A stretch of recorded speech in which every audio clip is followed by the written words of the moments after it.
Welcome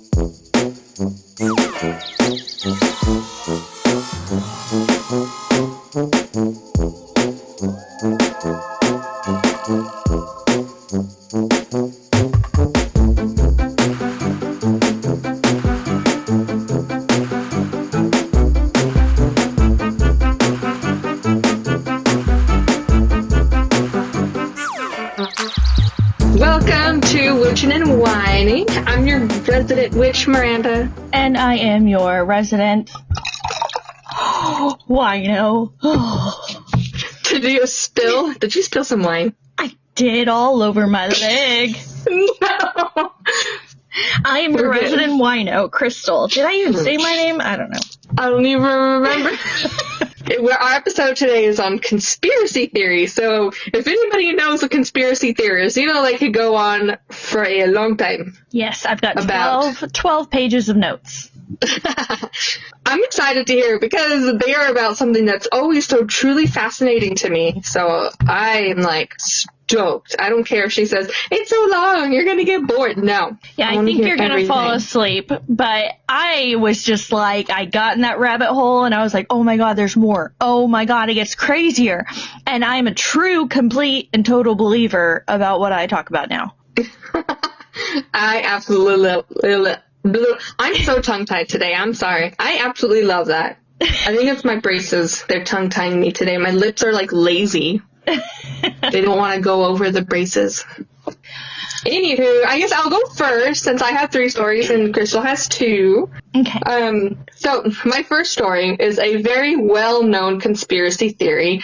I will tell you, though, however, up until I did some research on it today, I didn't really know the details behind it myself. I was just oh, I know about this because there's a bunch of TV shows and people mention it in movies and da-da-da-da. I didn't know what actually happened. But what I'm talking about is the Roswell Incident in Roswell, New Mexico. I grew up in Roswell. Woo! And guess what? My mom and I are going to Roswell for a week. Kristen will know more about this than I do and about the culture there. This is something that is so big in that area that, there's restaurants about it. There's, apparently there's, a statue of, an alien family wanting to get picked up, hitchhiking family or whatever. Absolutely everything in Roswell is covered with aliens, even the Walmart.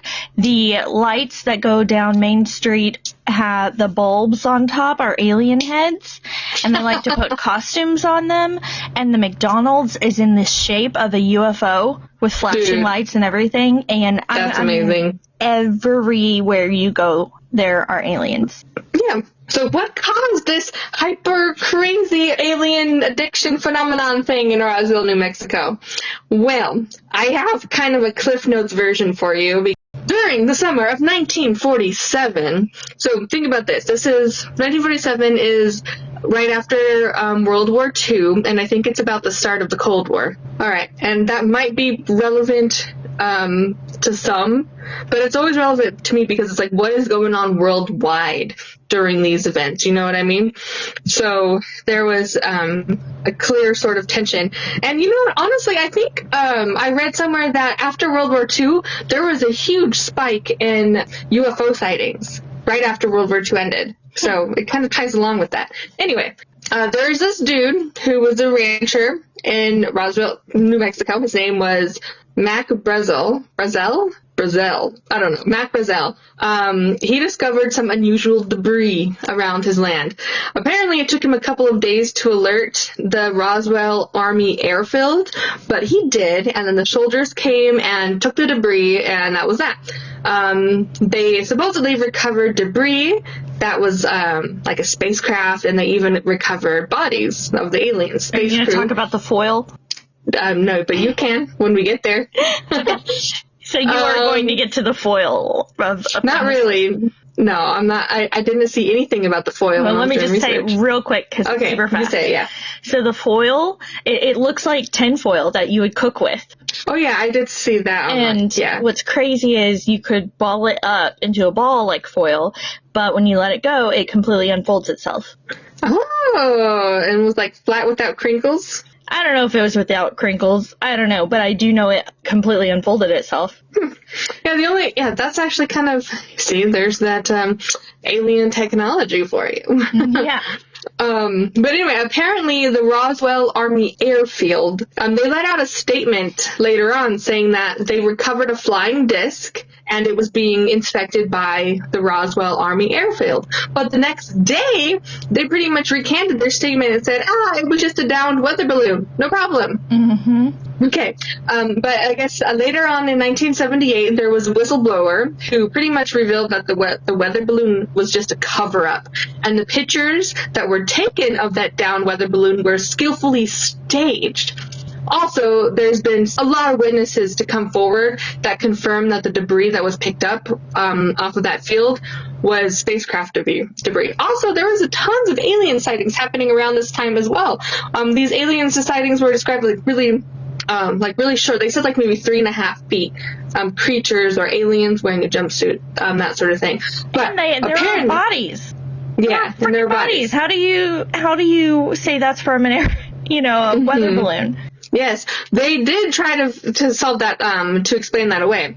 So there was a bunch of pressure on the government to tell the truth about the cover-up. So they released the Roswell report that said that the weather balloon was a cover-up, but it wasn't a cover-up for an alien spacecraft landing. It was a cover-up for a top-secret balloon experiment thing, okay?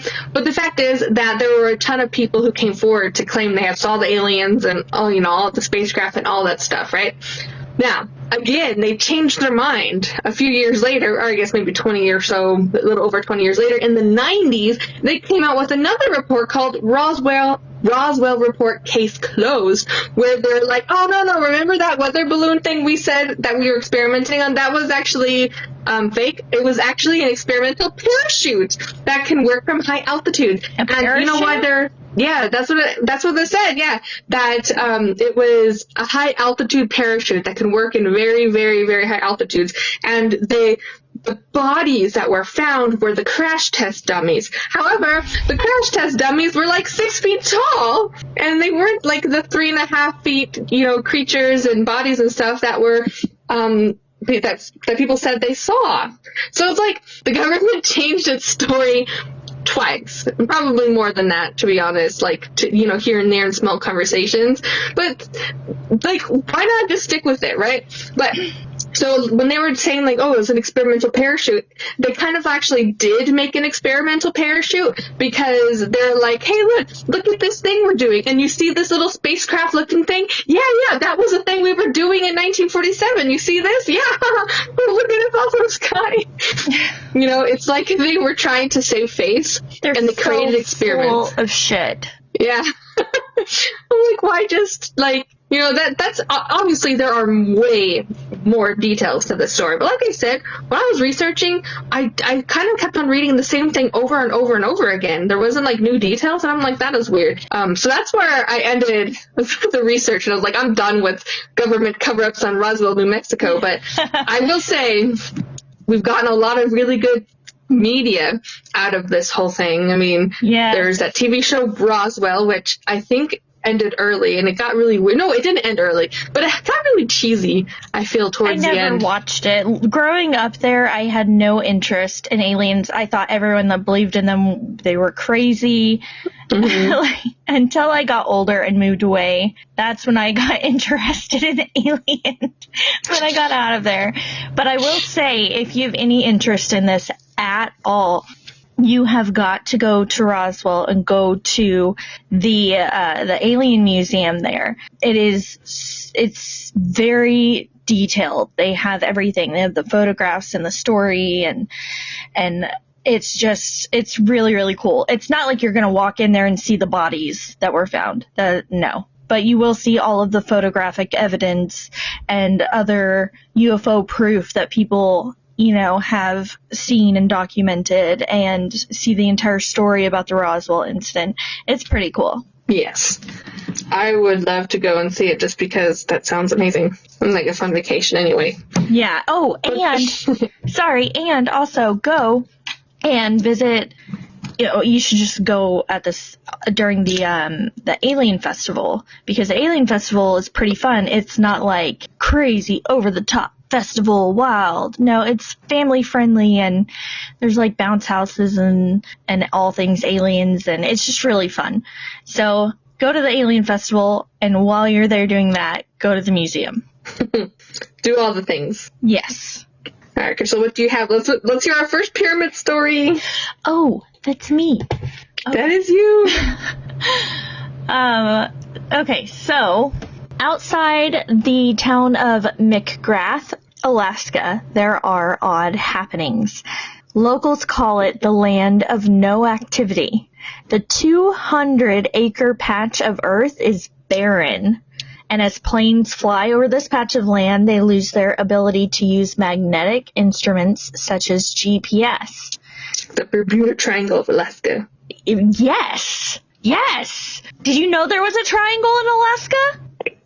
No. There's the Alaskan Triangle, and I'm going to talk all about that in another episode, because there's so much more to it. This is just one of the things.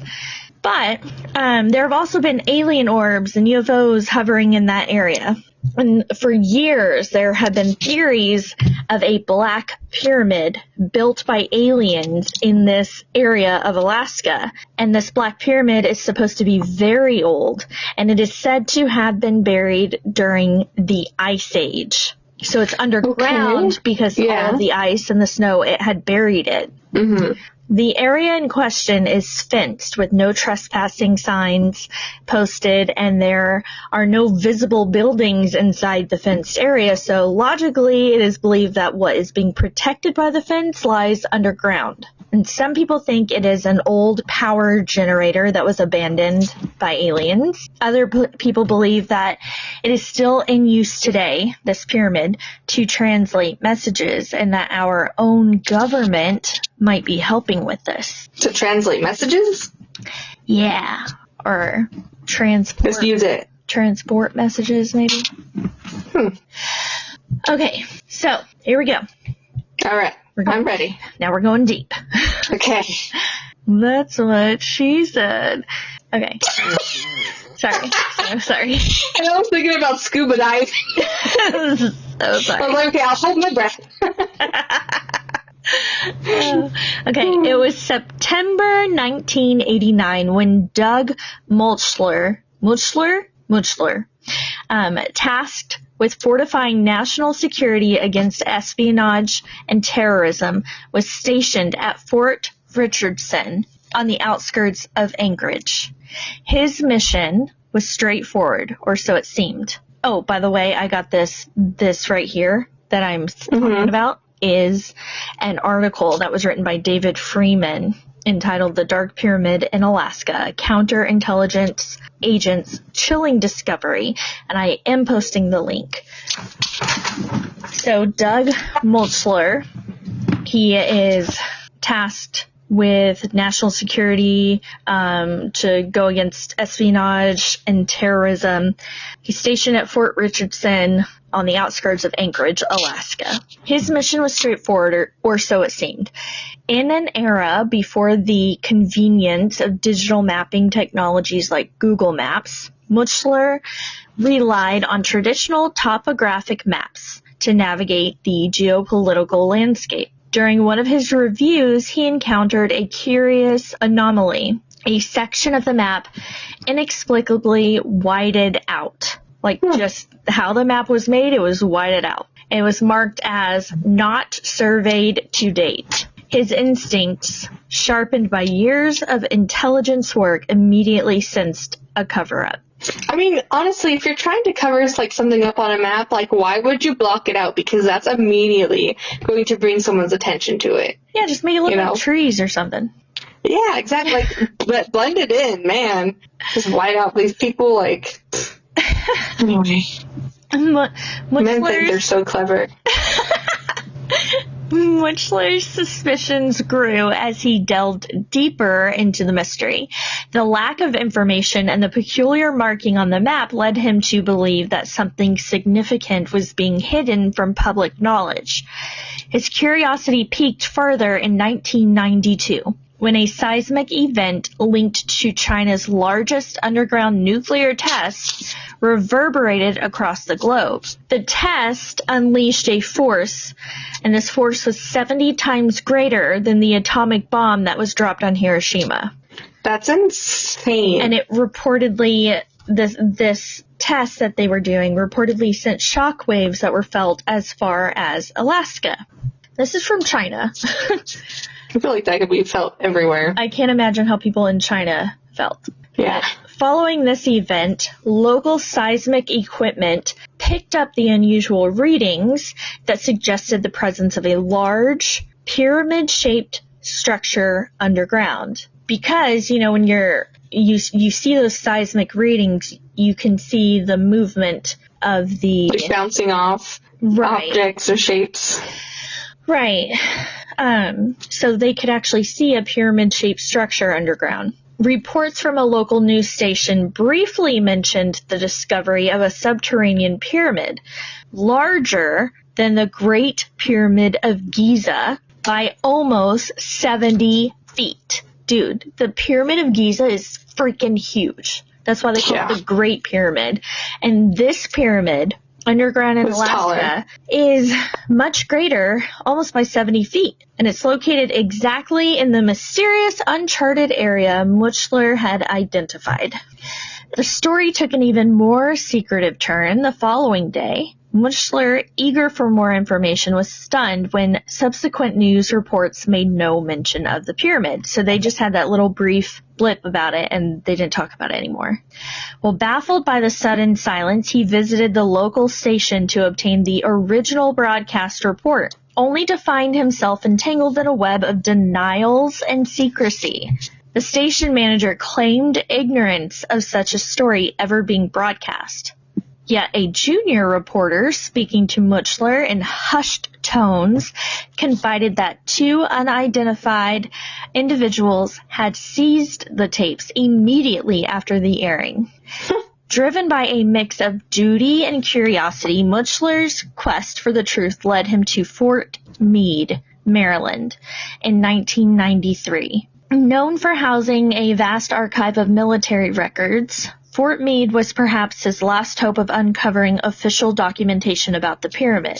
His search within the classified sections, however, was abruptly halted when two men approached him, claiming he was not authorized to view the documents he had found.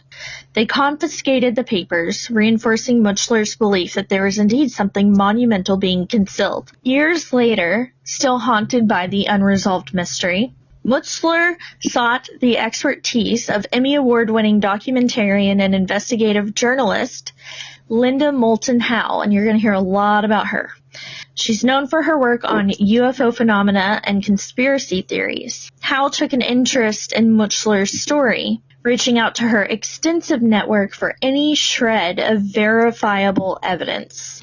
So now we go into her story, which leads into more. So in 2013, so Linda is now interested in this story.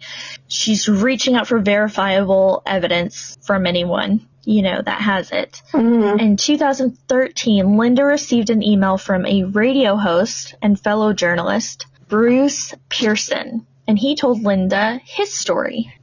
The first that Bruce had ever heard of the Dark Pyramid was in 1978 while living in New Mexico. He received a phone call from his father, Lee Pearson, who was teaching in northern Alaska. Bruce's father, Lee, was a World War II veteran, and he was teaching in a school in a remote location. Lee said that he had come into contact with some men that had come into the area on a helicopter, and he got into conversation with them. The men said that they were taking equipment to a secret base near Mount Denali in the Alaska Triangle. What's more is, because Lee is ex-forces, the helicopter team invited him along on the journey to the secret base. After flying to the destination, they landed in a barren spot Men in black uniforms that had no insignias on them, so no signs of who they were. Just black uniforms. They took this equipment off the helicopter. While there, Lee overheard talk between the uniform men and the pilot. They said there was some underground facility, an underground pyramid that the government was investigating, and they said it was to be kept secret. That was 2 stories now that Linda Howe had to back up the existence of the Dark Pyramid. Then, in 2017, Linda got an email from an anonymous woman who said that she was having remote viewing experiences. So, remote viewing is the practice of seeking impressions about a distant or unseen subject, reportedly sensing with the mind. A remote viewer is expected to give information about an object, an event, a person, or a location that is hidden from their physical view and separated by some distance. So these are psychic type of events. This sounds far-fetched, but remote viewing has actually been used in the CIA. Has it? Yeah, and it's actually taken very seriously. In the 1980s, the CIA employed remote viewers as psychic spies to travel in their minds to set points in the Soviet Union and report back what they saw. And this top secret initiative was called Project Stargate. And supposedly this initiative was a huge success. So it works. Remote viewing works. Okay, so this woman that emailed a journalist, the journalist being Linda Howe, she was having out-of-body experiences at night. While out of body, she would travel to Alaska, where she saw structures that might have something to do with Linda's Dark Pyramid investigation. Now, it is crazy how accurate this woman describes this. This woman's remote viewing experience was so vivid that she was able to draw sketches and make computer diagrams with her images. The first drawing was of a very small building surrounded by a fence with razor wire on top of the fence line. Her mind then was led inside that building. Her next image that she had drawn shows a long stairway that goes underground. There's a group of people walking down the stairway. She then arrived at an elevator. So her next drawing shows a desk next to elevator doors. She went down the elevator, and her next drawing shows that she went down possibly 150 feet or so lower into the ground. She was then led into a room. This drawing looks like a lab or a military facility filled with computer screens along the walls and a large window in the center. She looked into that window and saw the pyramid itself. She knew it was a pyramid. She knew it was made of black stone. Around the pyramid was a complex network of tunnels and underground chambers. The most interesting part of the remote viewing was that there was a guide, a man that was leading people down this path into the underground. This man wasn't actually a man. He wasn't human. She drew a picture of the man. He looks like a man, but he wasn't human. You can see all of these drawings in the video that I'll post from the Travel Channel. It is from. So we can see all the pictures she drew? Yes, all of cool. All of the photos. And if you don't want to, go to this YouTube post to look at it, you could just go to the Travel Channel and watch an episode from their series called The Alaska Triangle, and it is season 2, episode 1. This humanoid being that was leading others was the leader of the group. He was the one in charge. The anonymous woman that's telling a story, she said the pyramid is super advanced alien technology and humans are working with the aliens on this technology. The final image from this woman shows the Dark Pyramid with radiant energy coming from the center of the pyramid and going up and out of the top. She said the pyramid is a source of power that emits energy for a very specific reason. That reason is to energize UFO disks that would fly over the vertex to be recharged. That might be why there have been so many UFO sightings in Alaska. There have been over 6,500 sightings of UFOs just in Alaska. I never would have expected Alaska to be one of the UFO sighting capitals. It is the highest amount of sightings in the country.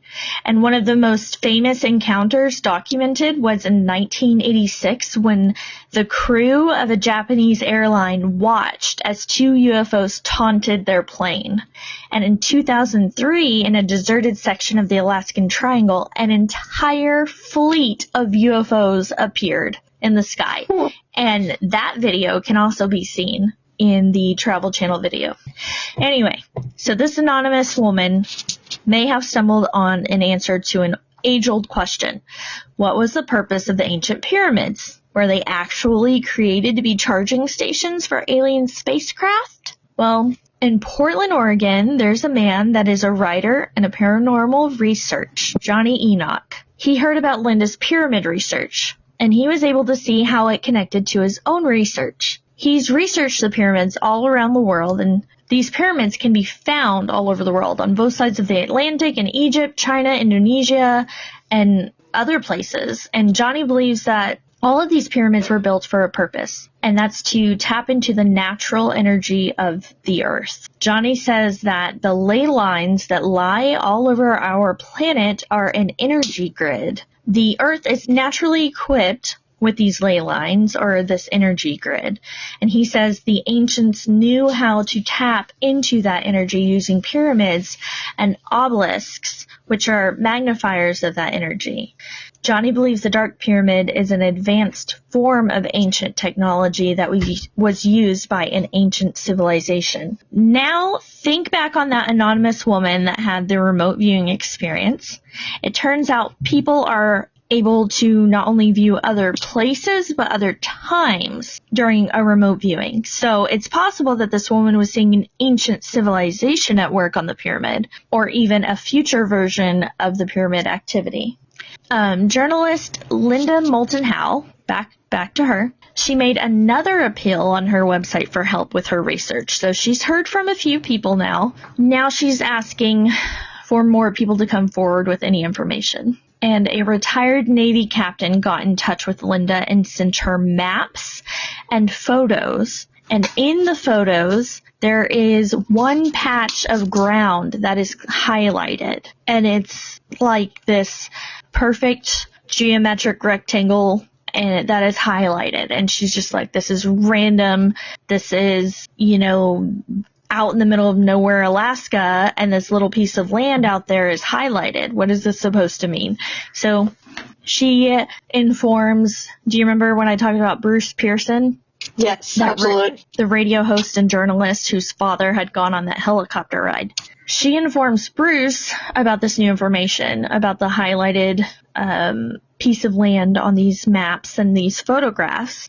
And so he's got this new information of the possible pyramid location from Linda. So he enlists the help of an experienced bush pilot named Bush Haley. Bush pilot's name is Bush? I'm wondering if I made a typo or if that's really his name now that I'm looking at it, because that's silly. Okay, Bush Haley. Maybe it was Butch and I wrote Bush. I don't know. Anyways, Mr. Haley is the pilot that's helping him to search for this location. They rigged up the plane with cameras in an effort to catch anything that they don't see themselves. They found what looked like a man-made clearing that may have been used for landing helicopters. So they are out there in Alaskan wilderness, the deepest kind of wilderness you will find anywhere, where you are very likely to get eaten or just disappear. There should just be trees and nature everywhere. Well, they found a totally clear, barren, geometric patch of land made. I mean, it had to be man-made and most likely used for landing helicopters. They also found a man-made road. And this road is not on any maps. I mean, there's nothing out there. No one and nothing out on this land. So why would there be a road to nowhere? That's a good question. And even crazier, they found a man-made airstrip. So in the Alaska wilderness, where there's no one and nothing, They find a landing pad, a road, and a landing strip. This is evidence that that area is being used for something. Something that we don't know about. I mean, there's either crazy drug smugglers going out there or the government is hiding something. So journalist Linda Moulton Howe continued to search for evidence of the Dark Pyramid. Her efforts eventually led to a call from an anonymous source on the East Coast who confirmed the existence of a massive underground pyramid. This mysterious caller said that he knew the pyramid was made of stone and completely black. And if you remember, the remote viewer said the same thing. He called it the Dark Pyramid. Mm-hmm. And this individual claimed the pyramid's origins were so ancient that its exact age remained unknown. He knew the exact size of the pyramid, 550 feet from the base to the top. Now, there's a whistleblower that has come forward about the Black Pyramid or the Dark Pyramid, and it's very popular all over the internet right now. And I assume that this whistleblower is the anonymous man that reached out to journalist Linda Moulton Howe. Of course, the identity of this person is being kept hidden, but they claim to be a former United States Army military specialist. When he got out of the military, he had moved to Alaska, and he lived there for 35 years. And he says that he chose to move to Alaska because of what he learned while working in the military with military intelligence. He said he knew that Alaska is the number one hot spot that would be bombed if Russia were to ever give us a nuclear attack. So he moves there? Yes. He figured that this would ensure that if a nuclear attack ever happened, he would immediately be killed and feel no pain. Because it's it makes sense. And I assume he thinks it's the number one hotspot that would be bombed because of this black or dark pyramid. So there's that. He says that the information he's sharing with the public is classified at the highest level of security and that telling anyone this information would get him sent to Leavenworth for the rest of his life. If not disappeared. Have we heard from our friend recently? I don't know. For the sake of the story, I'm going to give this whistleblower a name. It'll make the story easier to understand. This is not his real name, obviously. It's only how I will refer to him. I am going to call him Whistle Joe. Whistle Joe. It seemed fitting. Yeah. And it's fun to say. So, during the height of the Cold War, Whistle Joe worked in a telecommunications center that delivered all the high-priority messages. It was not uncommon for everyone in the office he worked in to have a top-secret security clearance because, of course, they're giving all of these top-secret messages to people that are coming in. And so they need that clearance because they're reading all of this. According to Whistle Joe, top secret is the highest level of security clearance anyone can have in the federal government. He goes on to say that above top secret, there are 5 levels of access. Whistle Joe says that most people at the Pentagon have an access level of 3 or 4. The president has an access level 5. Whistle Joe had an access level 3 top secret security clearance. So pretty far up there. Whistle Joe was working in this telecommunications center at the height of the Cold War. This location's most important job was to make sure the president received the information he needed as fast as possible. One day in 1983, Whistle Joe decoded a message that left him and his colleagues perplexed. The subject line of this message read, Alaskan Black Pyramid. The message was intended to go to at least 10 or 15 different commanders of different units. The message gave longitude and latitude of where this Black Pyramid was. Naturally, Whistle Joe and his colleagues were curious about the location of this Black Pyramid. This was the early 80s. There was no Google Earth or any other global GPS system. So they used a desk globe and one of their shoestrings to find the grid coordinates on the globe. They found it. It was southwest of Denali, Alaska. Whistle Joe would, at times, hear about men and materials being shipped to this location. Truckloads of generators and lights were being shipped there. They were trying to get into the pyramid to see it from the inside out. This account from Whistle Joe supposedly confirms the existence and location of this Black Pyramid, but what else is known about it? Well, Discovery UK, the makers of this video that I was watching, they posed a great question. If the military has known about the pyramid for decades, what are they hiding and why? Whistle Joe says that the only reason the military would keep something secret is if it was seen to be strategically beneficial. They would then fight to put out misinformation. He said if they don't want you to see it, they don't want you to find it, they're going to make sure you don't. Ever since Whistle Joe came across this information years ago, he has been trying to figure out what is inside the pyramid, basing information on top secret intelligence. He believes he is close to an answer. Whistle Joe speculates that the Black Pyramid was built or put there by the same people or aliens that built the ones in Giza, like the Pyramid of Giza. Whistle Joe says the aliens were here way before us, and they may have had a civilization on this planet that died off, and they left behind pyramids for whatever reason. He goes on to say, why am I sharing? I think that the Black Pyramid is going to surprise us all. Once we get into it, I honestly have my own beliefs. I think it has so much to offer us. It's just a matter of getting there, getting in. I truly believe that it's going to have technology that is going to surpass anything that we can think of now. And in as much as the federal government is trying to cover it up, I believe that it will come out, hopefully in my lifetime, that we've got a buried pyramid in the state of Alaska. Okay. I want to know why it's buried, you know? Like, did they build it on top of land and it was buried over time? Or did they purposely bury it underground? Well, the theory is that it was built before the Ice Age. And when the Ice Age happened, it was covered up by all the land, That's right. the ice and such, or ice from the Ice Age melted and all the water rushed over the earth. It was covered up, by sand and stuff that had been washed over. The sediment.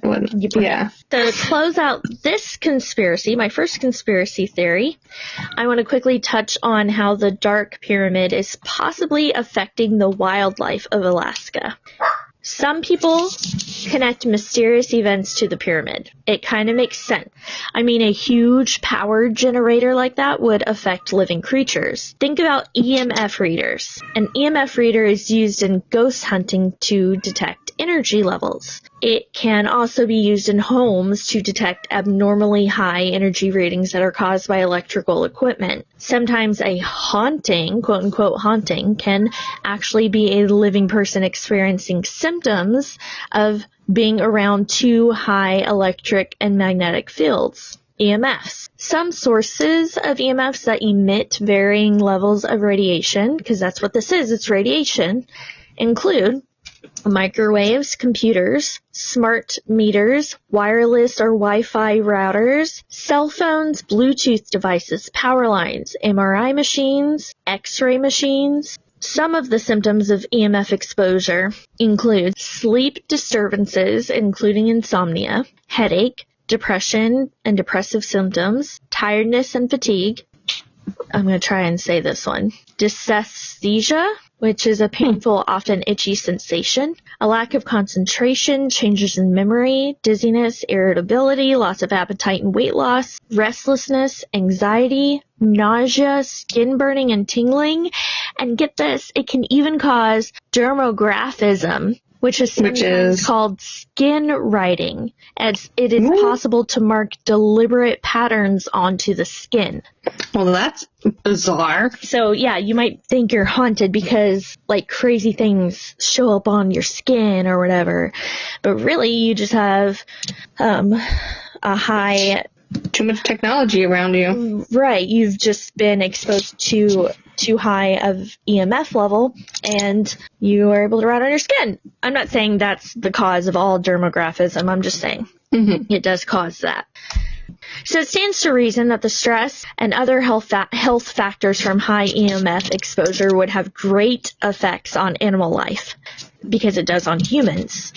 That might explain why the animals in the Alaskan Triangle are so much more aggressive, because they are said to be much more aggressive than they're expected to be. They're tired, they're hungry, they're itchy. Yeah, they're just some irritable little animals. Poor babies. And but what about explaining other strange happenings, which some people say the triangle is also causing? But listen to this. Listen to what happened to these strange eel-like vampire fish called lampreys, or lampreys. These lampreys have rows and rows of sharp teeth, and they attach themselves to other fish and suck their blood. And remember, they look like eels. These things are freaky, man. Freaky deaky. These lamprey fish are rarely seen, hardly ever caught. So how did these vampire fish that are hardly ever even seen start falling from the freaking sky in June of 2015? What the heck? Yeah, this happened. No way. Yeah. Oh, that is insane. It happened in Fairbanks, Alaska, which is right in the middle of the freaking Alaskan Triangle. These eels falling out the sky. I feel like I heard something about that. It gets crazier. Okay, I'm listening. A few months after that event, in Whittier, Alaska, also in the Alaskan Triangle, hundreds of thousands of dead seabirds washed up on shore. Hundreds of thousands! And this was around the same time another tragedy occurred in Afognak.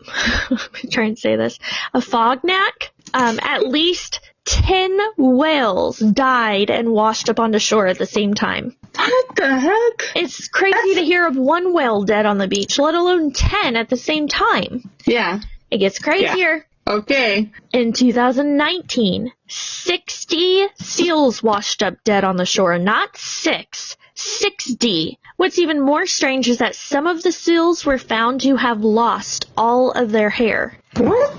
Another point, this one might be the craziest one. At another point, walruses began acting strange. They gathered in a mass on a beach in western Alaska. So walruses do gather in masses, right? So what's the big deal? How many walruses were gathered in mass, you say? A whopping 35,000. 35,000?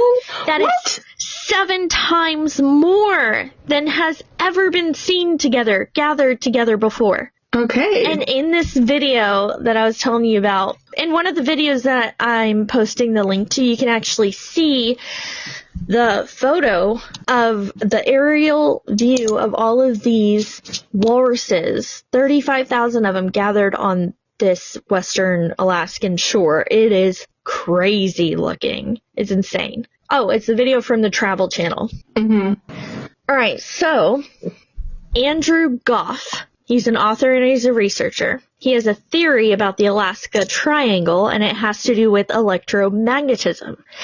And it's what I was saying earlier. I had put it in my notes, and then I heard this part, and I was like, oh my god, I was right.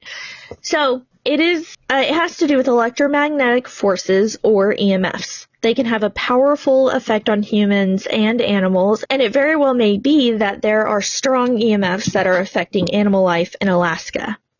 Because of the close location of Alaska to the North Pole, the electromagnetic field in Alaska is extremely powerful. It's actually what helps create the aurora borealis. So is this being super close to the North Pole, that EMF frequency, is that what's causing the behavior in the animals? Or is it that high EMF from that position on top of the high EMF from the Dark Pyramid making everything out of whack? That's a good question.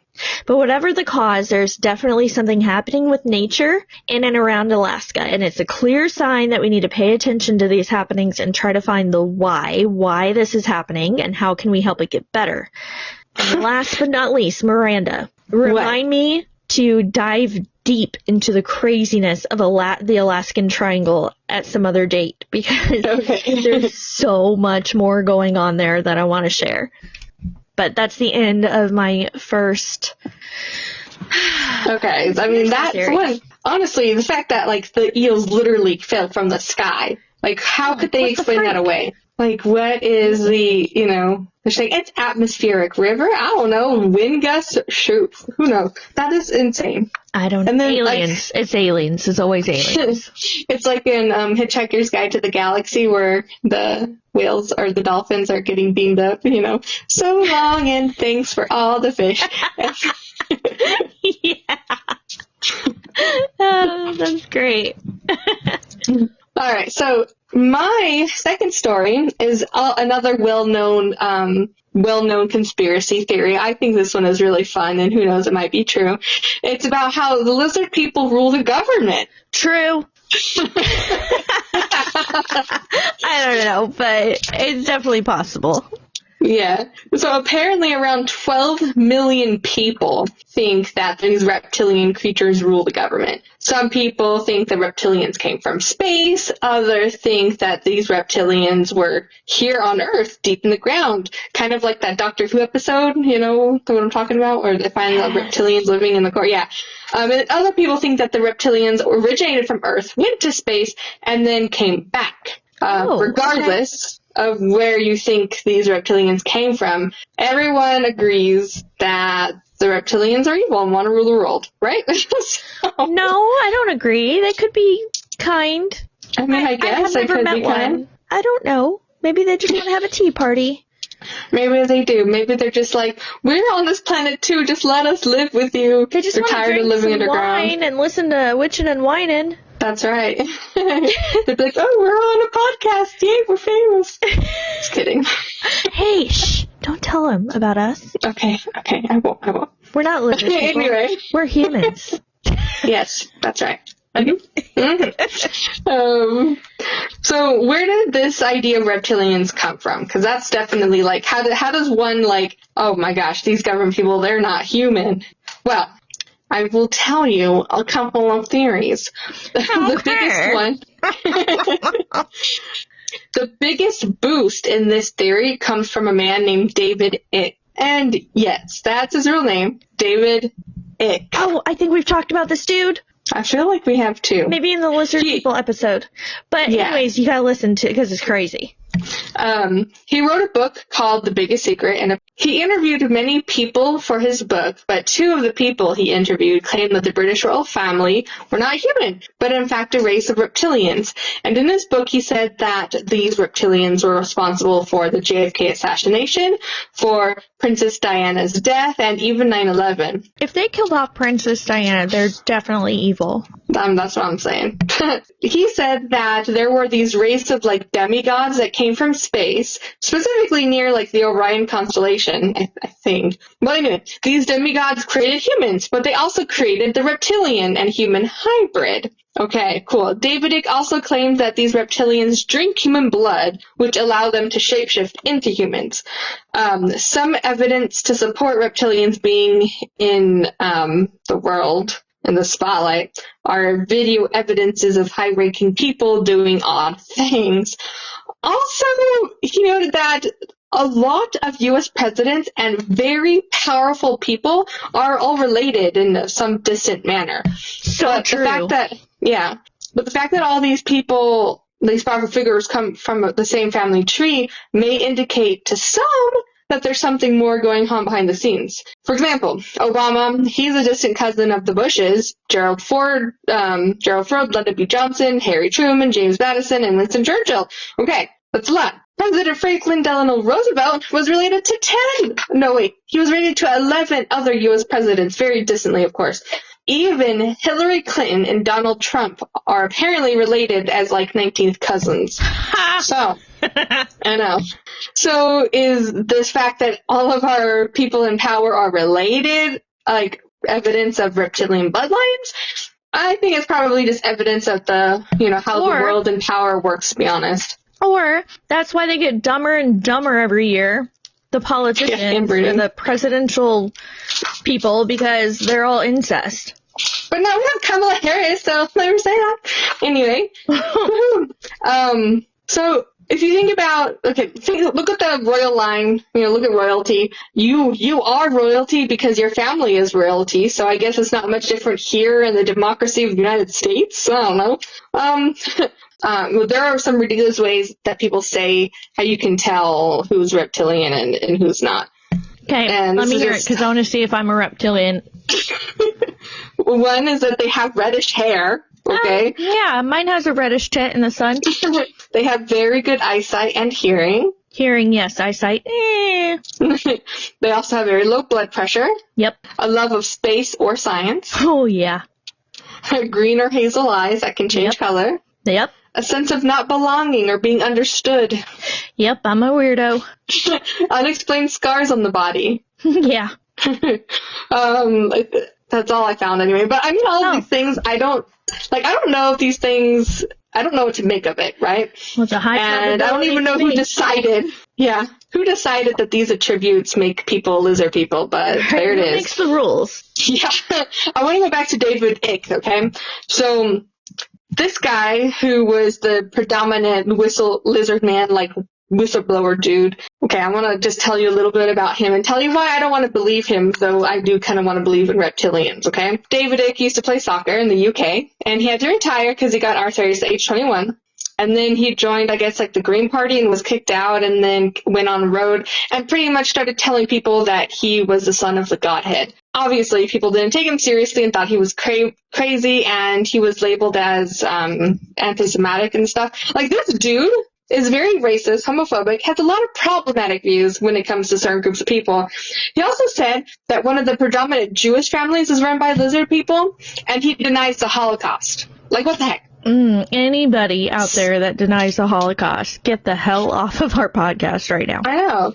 So yeah, like, David Icke is kind of a crazy dude, and he was the one who lit the fire under the reptilians and the government theory. A lot of people, I don't think, know about the origins of, like, who, like, lit the fire or who made reptilians popular.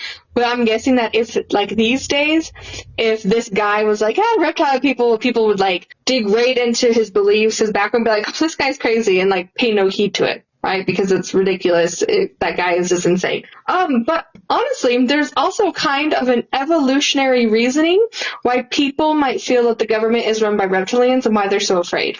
One being humans' innate fear of snakes. In 2013, it was discovered that there are certain neurons in humans' brains that actually only ever respond to snakes. These neurons would have been very important to our ancestors for many reasons, because they needed to survive and they wanted to make sure they weren't bit by a venomous snake, right? So maybe since we are so predisposed to be afraid of reptiles and snakes, maybe we are more likely to be paranoid over the idea of reptilians and kind of take this theory and run with it, right? So we're like, oh, snakes, that's so scary. Of course these government people are snakes because they're so scary and they're fucking ruining the country, da-da-da.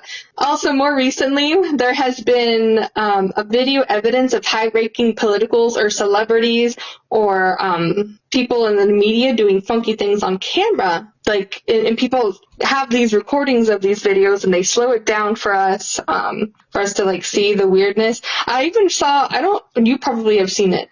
There was a TikTok video recently, maybe within a year, I don't recall, but this video of a woman on a plane who was like, I'm leaving the plane because that man is not real.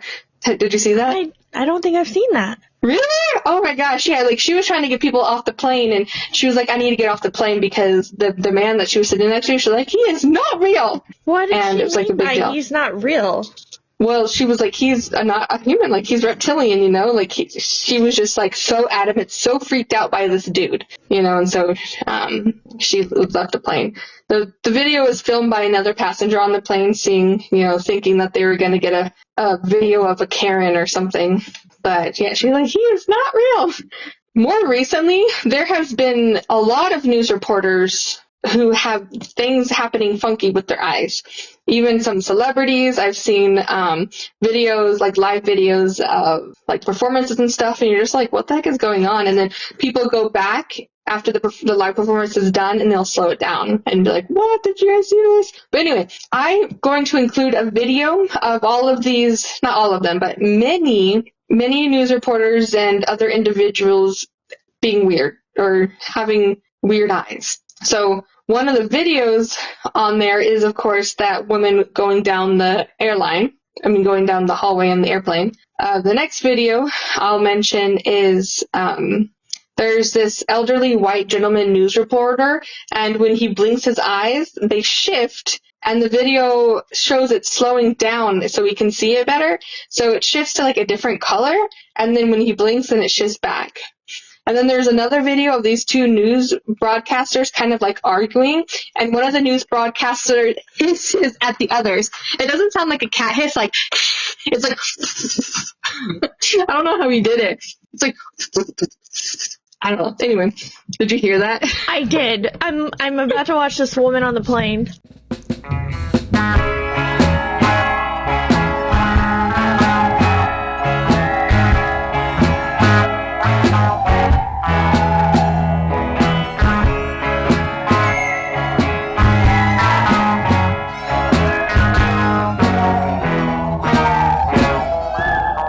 That was nuts. Yeah. Definitely nuts. Did you see the other videos, that were on the other clips that were on that video? No, I just Googled that one. Okay. Open your clip. I have the That's all good. podcast notes open. Do you want me to continue or wait for you to finish the video? How long is this? 9 minutes. You can go ahead. Okay. Of course, I'm sure we have all seen that Katy Perry video where her eye is kind of like being lazy and she's touching the side of her face, trying to like open up her eye back up. I read. Do you remember what I'm talking about? I'm so sorry. I'm so sorry. The video of the anchorman where his eyes change colors is so freaky. Yeah, yes, Oh that's my the God. thing. It gives me the heebie-jeebies. There are so many of those videos. It's not just those ones. There are dozens, probably more than dozens, you know? Like his eyes changed, almost like he had two eyelids that came down like a lizard or something. Exactly. I'm gonna have to finish this one later, but go ahead. So that video of Katy Perry where her eye's kind of being lazy and she's touching the side of her face like it's a button that's opening her eye. I saw a video originally and was like, that's a neat trick, but I was like, I know people are going to think that that's like she's a robot or she's a reptile or she's an alien or something. And honestly, it was kind of weird, like that, because later on in an interview, she was like, oh, like my party trick? You like this party trick of mine? I'm like, okay.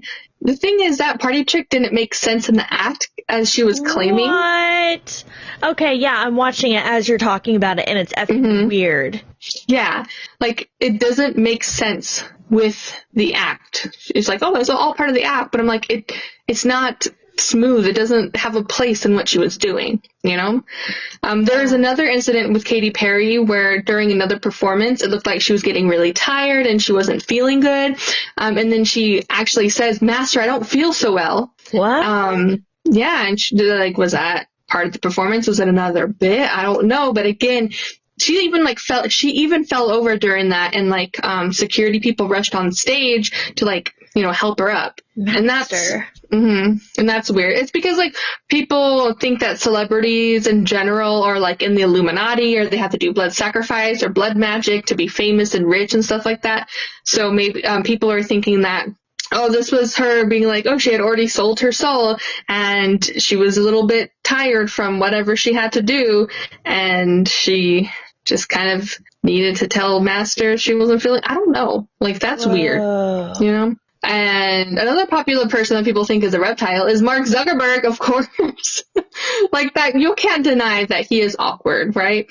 So there's a video of him taking a sip of water, and it's the most awkward sip of water that you will ever see. It was like he was, I think the video is labeled like Mark Zuckerberg drinking water for the first time or something like that. Yes. Yeah. There was another interview where he didn't blink the whole time and his eyes were open, which is also like really weird. Like, why aren't your eyes drying out? He's the dude that's going to win a staring contest.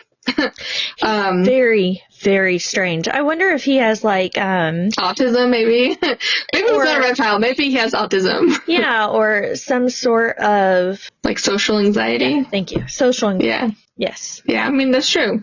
There's another interview with him where he's like sweating and acting really nervous, and he takes off his sweater, and the interviewer is like, "Oh, what's that?"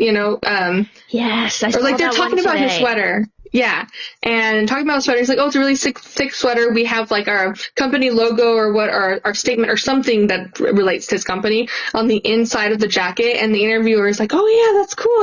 And she's like, "Oh, it's like, look here, it's kind of like the Illuminati there." And then the camera pans to him, and he's like sweating, and he is looking really uncomfortable and really nervous. So nervous, and he looks like he is totally uncomfortable with her having his jacket. Yes, exactly. Again, it could just be the tism, like maybe. He could just have a disability there, but the tism, like the Beatles. Yeah, I got the tism too, baby. Also, there's this other clip of him saying something about like something's bothering him, and he's like, "Of course it bothers you. You're human. It bothered me. I was human. I mean, yes. I am human." Yes. And then he goes on to like try and explain it, and it just gets weirder. Yeah. So you're just like, did you just out yourself, Mr. Dude? So moving back on to news reporters, there's a couple of clips on that video of news reporters whose their faces were changing right before our eyes. Like the texture was getting different. There was more lines. It was a bit more scaly. And one of the news reports clips shows the face getting progressively more like different and weird, and the camera angle actually changes because the guy has to like step aside, which I'm assuming he steps aside to fix his face because it's like changing, I mean, there are a lot of videos like this, so it's like so easy to go and find, like you just type it into YouTube or Google, you'll find so many videos, and that's just a fair few, just a little bit. I'm watching these videos that you've posted. Is it the guy whose nose looks like it's melting off of his face? Yeah, isn't it crazy? Yes, and he has to step off the screen. What is going on there? Mm-hmm. What is happening? Is he wearing a prosthetic nose? I don't know. I don't know. These videos are wild. Like, I've seen some ridiculous... Oh, my God. Oh, my God. I've seen some crazy ones that are like, this is ridiculous. This is a far-fetched, that doesn't mean they're reptilian. But these videos that you've posted are so whack, Jack. Oh, my Lord. This woman speaking, and every time she blinks, her eyes are crazy. Man, Crystal's getting freaked. You gotta watch this. You've got to watch this. It's like, what did you label it? Evidence of reptilians? Yeah. Oh, Lord. Okay. Holy hell, these videos are like the best reptilian-proof videos I've seen. Yeah, so it's like, that's the kind of... I'm sorry. It's just one after another. They're effing crazy. See, those videos are the proof that, that makes me believe that something might be funky going on. Not the David Ick dude. Just saying. So ick. He is so ick. But that's all for my second story of reptilians or, Illuminati or whatever. Oh my gosh. Okay. It's hard to get off this video. All right. Hold on, I've got like 1 minute left. Let me just get this 1 minute out of the way. Okay. This is a really, really good video. I'm at the part where this guy is in a courtroom in a prison outfit in an orange jumpsuit. I haven't really seen what changes on him. And of course I'm not listening to it. He probably said something weird or something. Oh yeah, that one was because he killed his father because he thought his father was a reptilian. There's a ton of cases of people murdering other people because they're like, oh, they're reptilian. Fast forwarding, I think that's the last one. Damn, that's a good video. Okay. Okay, so my next one, it's not like totally connected to my last one. It's not about the Black Pyramid at all. It's actually all about the Pyramid of Giza, the Great Pyramid of Giza, but it is connected in a way. So a lot of this information, if not all of it, comes from a YouTube video from the user The Why Files. And this video is called Tesla Knew the Secret of the Great Pyramid, Unlimited Energy to Power the World. So now prepare to have your mind completely blown. I'm prepared. Give it to me. Give it to me, baby.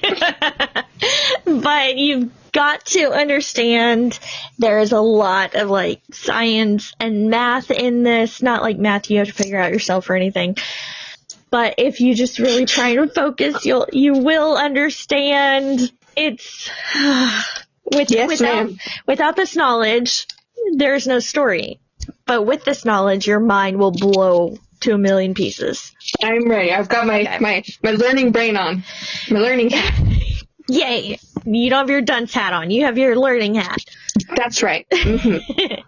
The pyramids that we see around the world, such as those in Egypt, were built as energy generators. Okay, so I talked about that with the Black Pyramid, but now I'm going to get into details about the pyramids and how they were built and what they were built out of. This information was taken from a YouTube video I just mentioned from the Why Files, and I definitely plan to watch more videos from the Why Files because it was amazing. And I will tell you that what I'm going to read is almost word for word of this video. Not the entire video, but most of it. Because if I were to word it in any other way, it would not make sense. It's just fact. These are just sharing facts. So, mainstream Egyptology says that the Great Pyramid Giza was built as a tomb for Khufu, a 4th dynasty pharaoh, but the Great Pyramid has no characteristics of any other Egyptian tombs. So where we have actually found mummies, there have been artifacts and hieroglyphs or wall art. Well, the Great Pyramid of Giza does not have any of those things. There are no artifacts, no hieroglyphs, no wall art.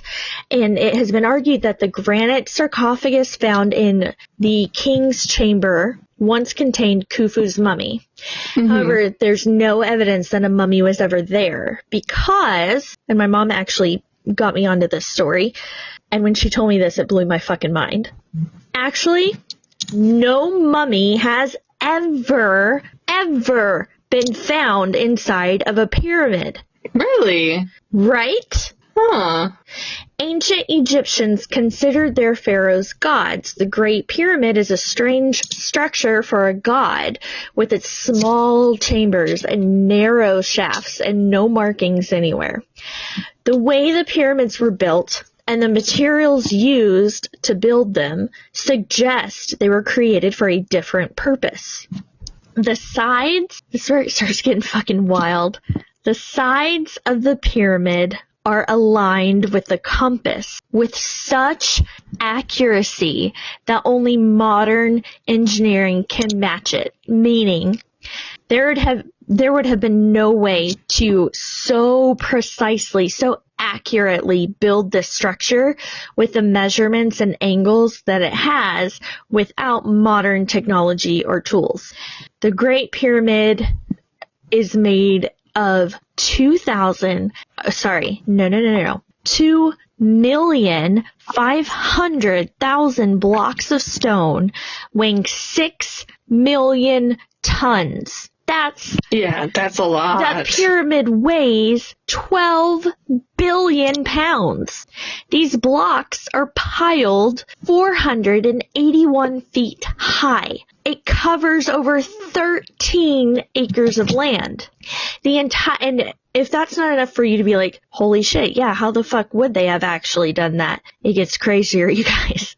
Okay, I'm listening. The entire structure is aligned, like the position of where it was built. The structure is aligned with true north within 1/15 of a degree. That reminds me of, I saw a bunch of videos, and I've seen, I can't remember exactly who made them, but of people carving beautiful things out of granite, essentially. And it is so perfectly round that when they did the test, it was within 1/16 of perfection or something crazy like that, too.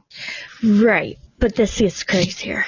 So, not only is it placed, the entire structure aligns almost perfectly with true north. You could be like, well, that's a really crazy coincidence there.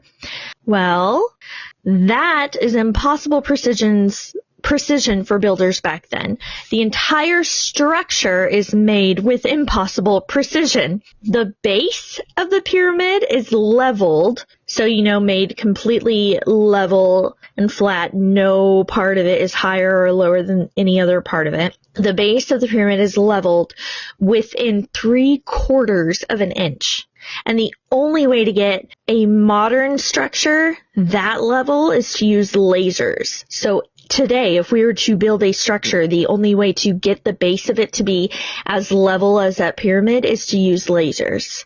Which is insane because, did they have lasers back then? I don't think so. I mean, who knows? Gets crazier. Remember, it's aligned with true north. Gets crazier.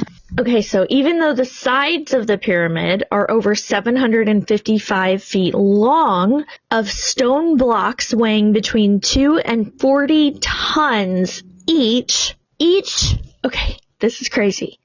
Think of how many stones are on this pyramid that build this pyramid. It's so fucking huge. Think of how many stones there are. Each side of each block is within 2 inches of any other block. Perfectly. So if you were to look at any block on the pyramid, on any side of it, it is within 2 inches of any other block at a 99.98% accuracy. My God. Why are they smarter than us? It's especially crazy to think these blocks were placed so precisely when you realize, I also didn't know this, that the pyramid does not have 4 sides. It has 8. Okay, where are the other 4 sides? Each side is slightly concaved. So, if you were to put your hands together straight, with your fingers out, and then you just slightly concave that middle piece, it creates 2 sides instead of 1, right? Oh, I see. I didn't know this, but each side is concave, slightly concave like that, which you can only really see from viewing the pyramid from above, or when the pyramid casts shadows during the equinoxes, which later I'm going to mention the equinoxes. It's very effing important. But those angles, even the angles of the concave sides are perfectly measured and matched. So let's get even crazier with this, y'all. Think on this a moment. Whoever built the pyramids had to have known the exact size of the Earth. Remember, I said that it lines up almost perfectly with true north. I remember. If you take the height of the pyramid, I'm just going to talk about the Great Pyramid of Giza the whole time. If you take the height of the Great Pyramid of Giza and multiply it by 43,200, you get 3,938.685 miles, which is within 11 miles of the polar radius of the planet. Radius is the measure from the center of the Earth to the outer edge. So this placement of the period makes this measurement 99.7% accurate. Even just the placement of where this was built is super fucking planned out. It's aligned with true north. The measurement of the height lines up with the polar radius of the planet. Gets crazier.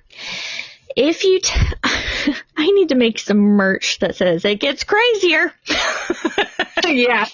Just hold on. It's crazier. Yeah. Did you see the new merch I made today? Mm-hmm. That says, I'm not a cat, I'm your husband. Mm-hmm. All because of you.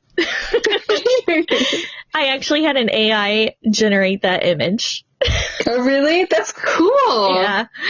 That is really cool. I was like, this is perfect. Okay, so it gets even crazier. So it aligns with true north. The height of it is the same measurement as the polar radius of the planet. Now let's talk about the perimeter. If you take the perimeter of the base of the pyramid, so the measurement around the bottom, and multiply that by 43,200, you get 24,734.94 miles. That's the Earth's circumference, so the measurement around the Earth at the equator with a 99.3% accuracy. How the fuck would they know all of this when they built it? I don't. That's what I'm trying to think. Like, my brain is literally trying to be like, how would they know? Is it coincidence? But there's too many. Because, like, 1 is an accident, 2 is a coincidence, 3 is a pattern. And there's more than that. Exactly. I know there's more coming. And why would they do that? Why would they want to line all this up? Well, later on I'm going to talk about how the Earth's ley lines, or the grid lines of the Earth, actually conduct energy. But anyways. So, it is mind-blowing how this pyramid is so accurately placed on the Earth. But you might be wondering what I was wondering when I watched this video, which is, where did the number 43,200 come from? Like, why are we multiplying everything by 43,200? That is a good question. Why? Why are we doing that? Well, we know the ancients, they were obsessed with equinoxes. And that's a fact. And that's when the day and the night are the same length. Well, the length of the day and the night on an equinox is exactly 43,200 seconds. No way. Fuck yes. There goes your brain. There goes my brain. What? Comment below, how long did it take for your brain to explode? In the video, he says that skeptics will say that the relationship between the size of the Earth and this 43,200 seconds of equinox is a forced connection, that the Earth is different sizes in different places, so this is just a coincidence. Well, most of the Great Pyramid is constructed from I don't know if I'm going to say this right, is constructed from nummullite limestone, and this rock is found close to the site of the pyramid and is easily found. So, of course, they easily found this rock and they could quickly bring it to the site they're building and build it. But the builders of the pyramid also used unusual materials that were not found locally. The exterior of the pyramid used to be covered in casing stones made of bright white limestone. They were polished, smooth, and fit together so tightly that no seams between the blocks were even visible. And these casing stones were cut and shipped from a quarry in Tura, almost 500 miles away. And that's like carrying thousands of 10-ton stone blocks across the entire length of the state of Florida. What?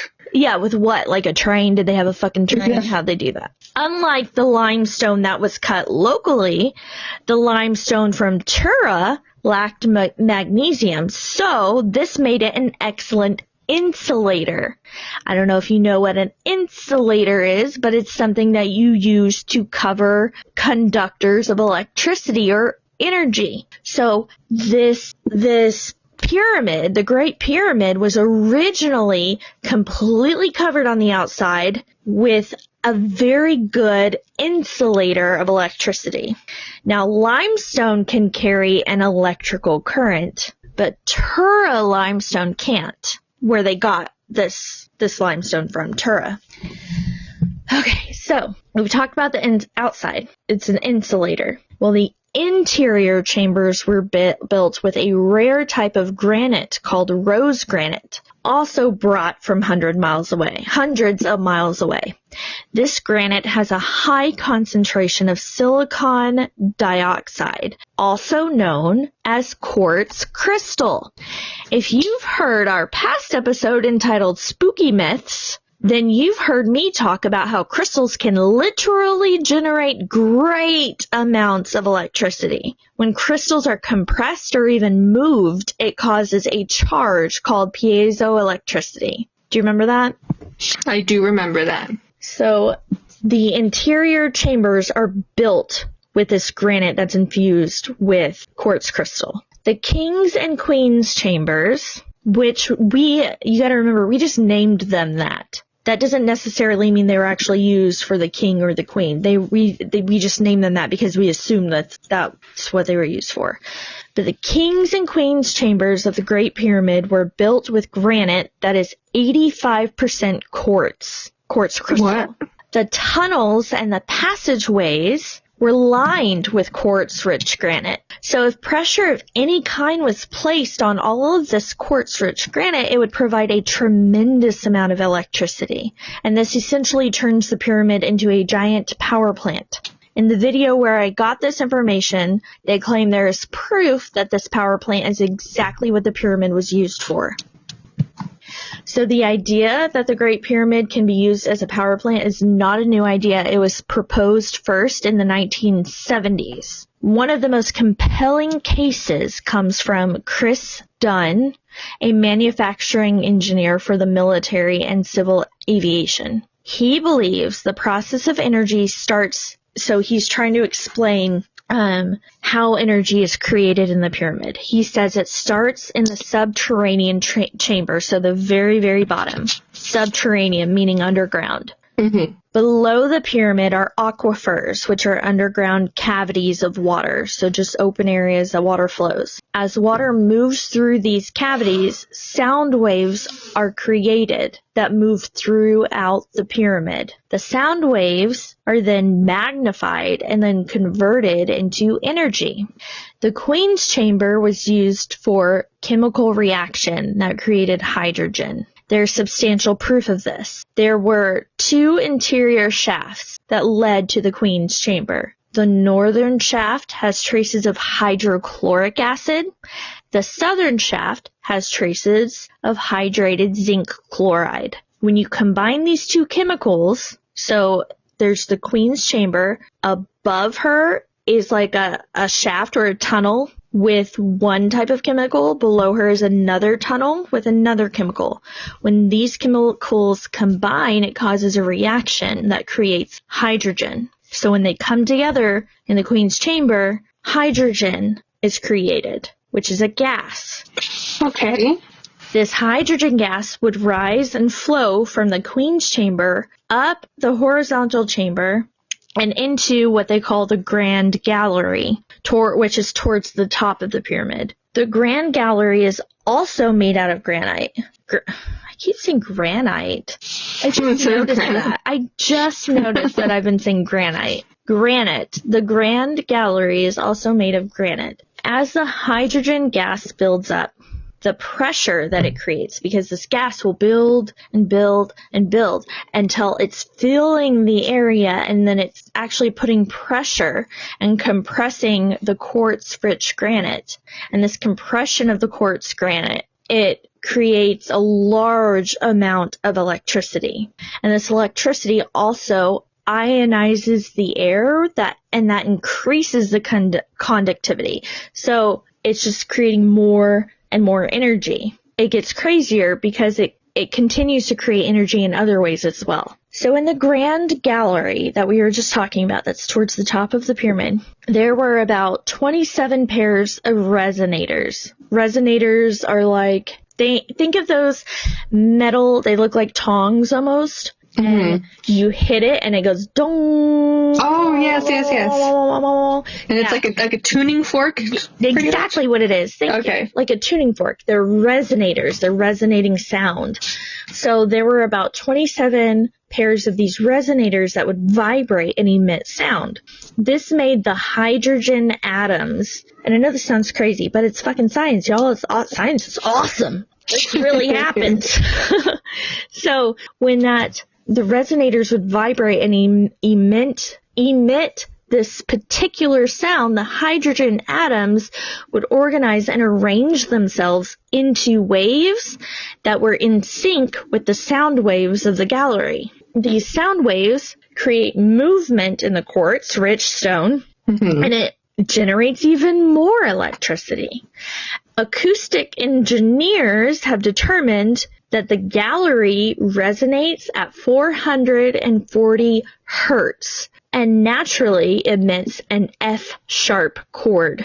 Interesting. Now, 440 hertz and the F-sharp chord have been connected to a lot of wild ideas and theories, and that's because the F-sharp chord, 440 hertz, it's considered a sound that resonates in harmony with the earth, because anything that's moving or of any kind of movement, it does put out some type of vibration. Everything does. There's some type of vibration with movement, and the vibration that Earth puts out is supposedly an F-sharp. That is interesting. So it resonates with the harmony with Earth. So not only does it match true north and the radius and the circumference of Earth and blah, blah, blah, blah, blah, it also freaking harmonizes with Earth.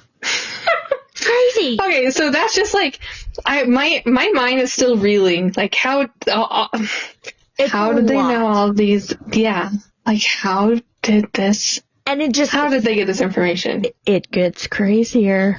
It gets crazier, y'all. That should be on the new merch. It gets crazier, y'all. Oh yeah, I'm gonna make it. Okay, now at the top of the gallery is a small shaft that leads to the king's chamber. The opening of this is 8.4 by 4.8 inches. This is the perfect size for hydrogen microwaves to pass into the king's chamber. The king's chamber also resonates at 440 hertz, or an F sharp. Above the king's chamber are 5 layers of granite beams, stacked and separated by air gaps. This is wild. So think about this. There are granite beams. There are 5 layers of them. But the way they're stacked is they're separated by air gaps. So think of like, have you ever had Lincoln logs when you were a kid? I know, but I know what they are. You know what they are. So they're like little logs with grooves in them, and you can stack them. But as you stack them, they're like little open air gaps in between them as you build a little log cabin. Well, that's what this kind of is. That's how I would explain it. And this area is called the relieving chamber because it was believed that this interior structure relieved the weight of the pyramid, which makes no sense to me because how is something at the very top of it going to relieve the weight? But anyways. Yeah. But that's not what it does. The beams are smooth on 3 sides, but they're cut rough on the top. Now, Chris Dunn believes that the reason why these are rough cut on top is because this is how the beams were tuned, kind of like tuning a piano. Yeah. Or tuning any instrument. Right. Like you have rough notches in them. Mm-hmm. The builders could vibrate the granite beams and slowly chip away at the stone until they resonated with an F-sharp chord, which they do. They do, in fact, resonate an F-sharp chord. Like, these are facts. These are not... That's facts. Theory. These are facts. The theory comes later. These are just facts. So, the king's chamber is known as what's called a Helmholtz resonator. So when you blow air over the top of a bottle, you know how it goes, hoo, hoo? Yes. That's a Helmholtz resonator. Okay. If you were to change the volume of liquid that's in that bottle, the sound would change. Yeah. Just like in the king's chamber. If you change the volume or the amount of stone in that chamber, the pitch of the sound would change. The entire complex is like a giant musical instrument. Even skeptics reluctantly agree that the Great Pyramid has musical properties. I love that. Yeah, so do I.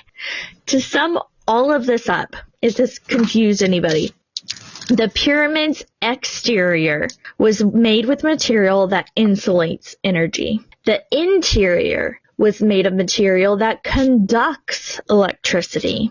And the chambers are made of material that creates electricity.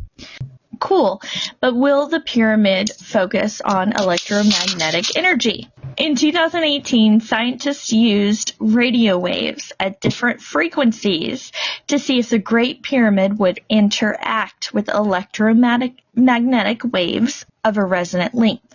Their experiments proved that within a resonant state, the pyramid can concentrate electromagnetic energy in the internal chambers as well as under its base. Resonance in the pyramid can be induced by radio waves with lengths ranging from 200 to 600 meters. The closer to 200 meters, the more dramatic the effect.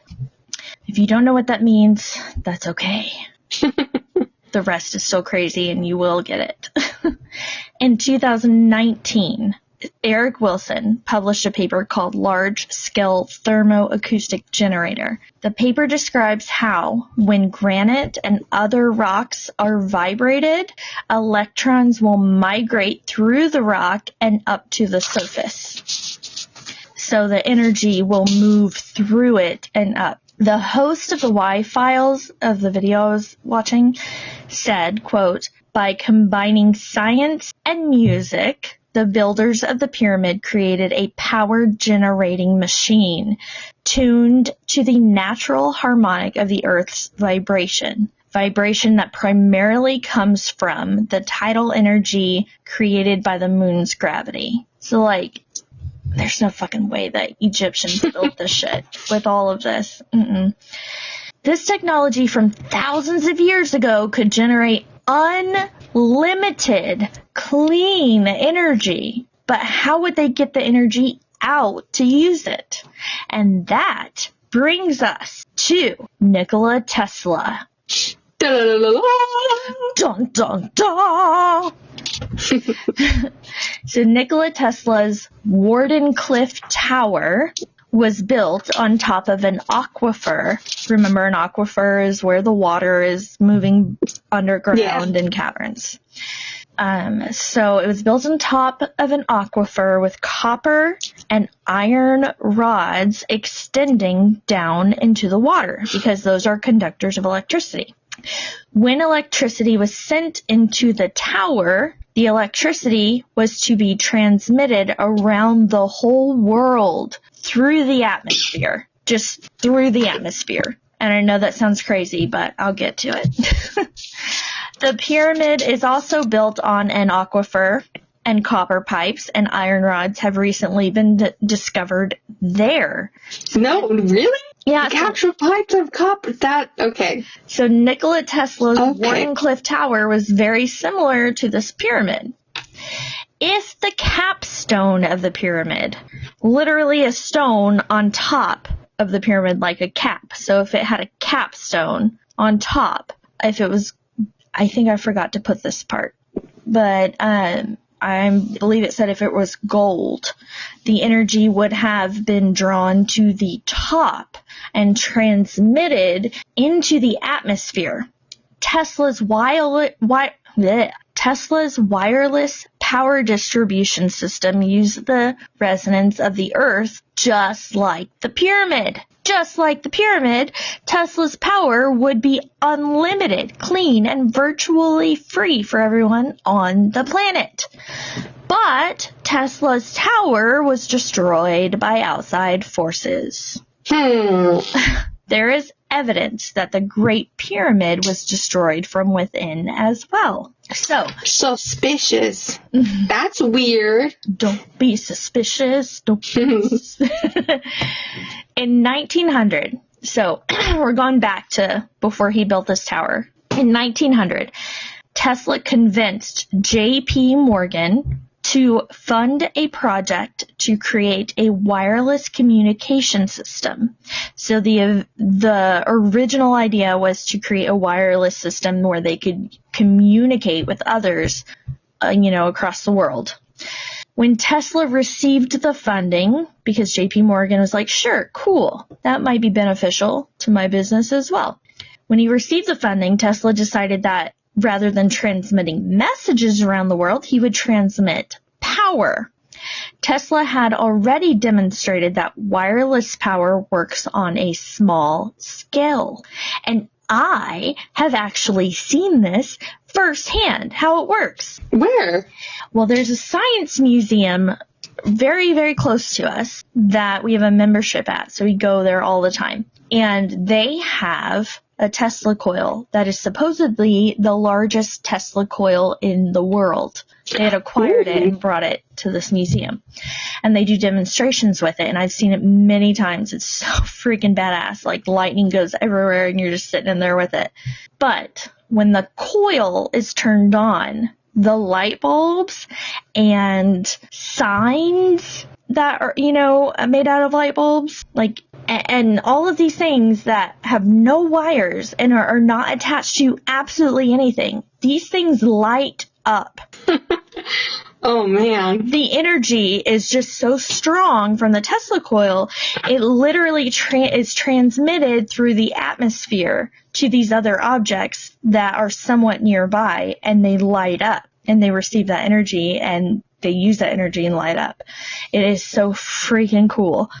So it is completely wireless. It is transmitted just through the atmosphere. I've seen it, or as the Deep South would say, I seen it. Tesla explained this technology to JP Morgan and asked for more money to make this energy transmission bigger. Morgan actually pulled his funding, claiming there was a breach of contract. And of course he would do this. JP Morgan owned General Electric, of course. that sold electricity. Why would he want everyone to have free energy when what he was selling? He can get the money. Exactly. He also owned AT&T, which would have also become obsolete. He also owned copper mines all over the world and the factories that generated miles of copper wire, which would be used to transmit electricity. And they would no longer be needed if this free energy, thing became a thing. JP Morgan also owned rubber farms and the factories that turned that rubber into insulation for those copper wires that were used to transmit energy.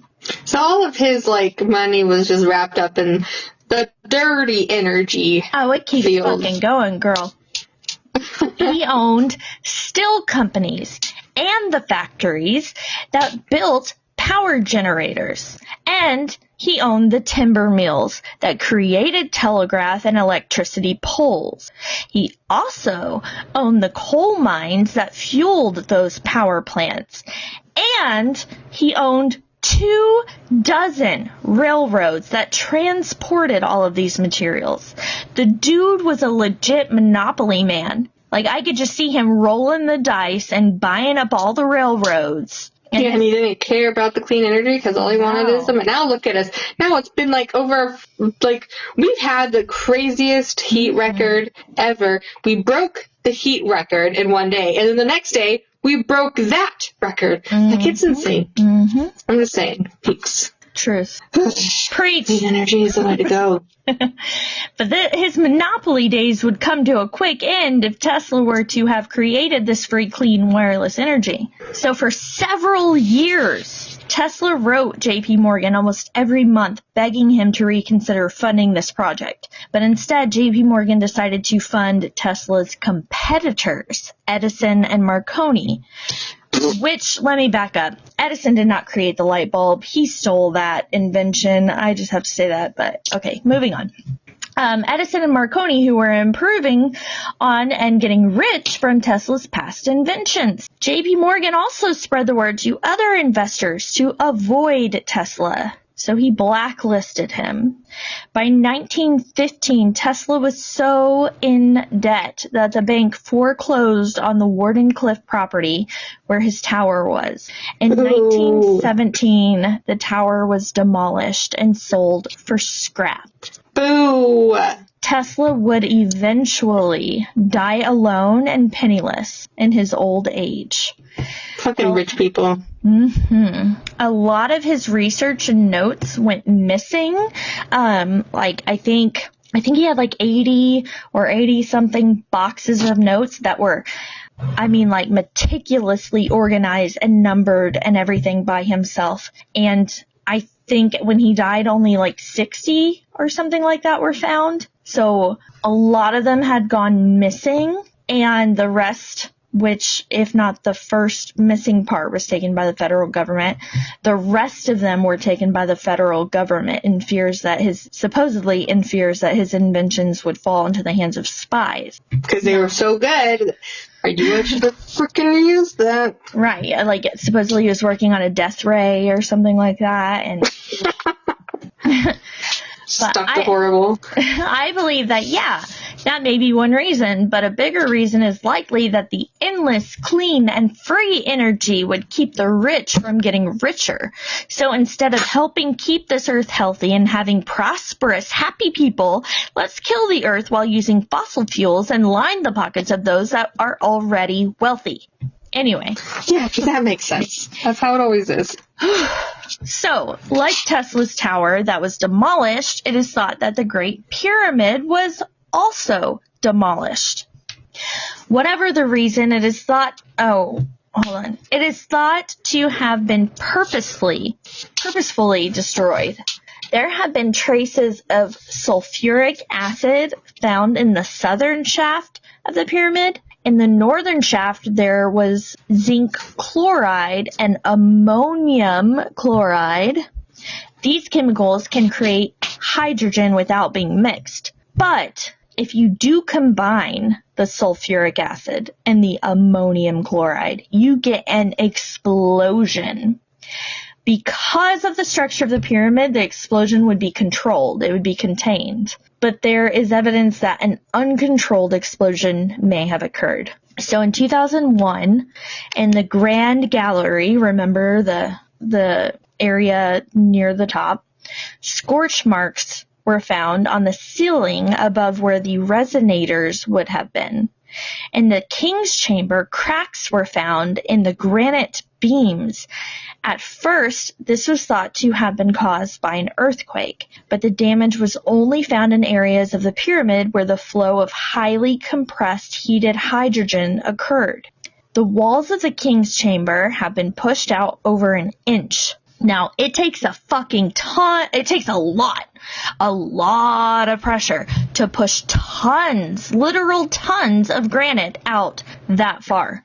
So it had to have been some type of explosion pressure to push it out. Yeah, that makes sense. Yeah. The Great Step outside the King's Chamber also shows extensive damage that would be consistent with an explosion. Other parts of the interior also show signs of charring. When the southern shaft was discovered, it was coated with salt, about an inch thick. So why would it be covered with salt? Well, this would happen if hydrogen was boiling and bubbling up the shaft. What caused this explosion is unknown. Chris Dunn believes it was some sort of cataclysm, such as an asteroid impact. The problem with this theory is that the ancient Egyptians kept meticulous records of everything, and there is no record of an impact at that time. Chris Dunn believes the impact happened thousands of years earlier than the Egyptian days. Wouldn't that mean that the pyramid was around before the Egyptians? That would seem to indicate so. Another thought, skeptics will say, if the ancient Egyptians used electricity, there would be documentation about it because they documented everything. But if the pyramid was created and destroyed before the Egyptians, then it stands to reason that the Egyptians didn't build the pyramid. The video goes on to describe a super interesting theory about the pyramids, the Sphinx, and the Ice Age melting in a single day. Like the entirety of the Ice Age melting in one single day. Can you imagine the flash flood that caused? Exactly. And I'm not going to get into it because that'll be a lot more pages. But it's totally believable and makes complete and total sense. You have to go watch this entire video, watch the very end of it, see what happened. It makes perfect sense. It's pretty awesome. Check out the video to hear all about it. But to end this piece, I want to leave you with a quote from the host of the Y-Files on YouTube. And when you think about scientists that say something isn't possible, or an invention such as Tesla's would have never worked, think of this quote. Quote, most science is bought and paid for by corporations and governments. And then later on he says, oil, coal, and war may be terrible for the planet and the people who live on it, but they are great for business, end quote. So they attempt to control what we believe to control their personal interests, which almost always comes down to money. Yes, always. Money and power. Mm-hmm. What a horrible way to live, though. That's gotta be so, like, to not see any beauty in the world and only do and see negative to try and get more and more money. That's just gotta be the worst. That's their beauty. That's the beauty they see. I guess if that's all you've ever seen or all you've ever looked towards, it could be beautiful, but I feel like if they were to actually see the true beauty in the world, they would be like, fuck, I've missed out my entire life.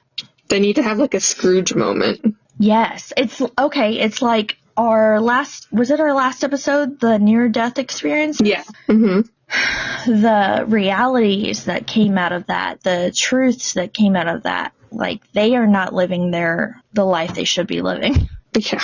At all. But what do you got last for us?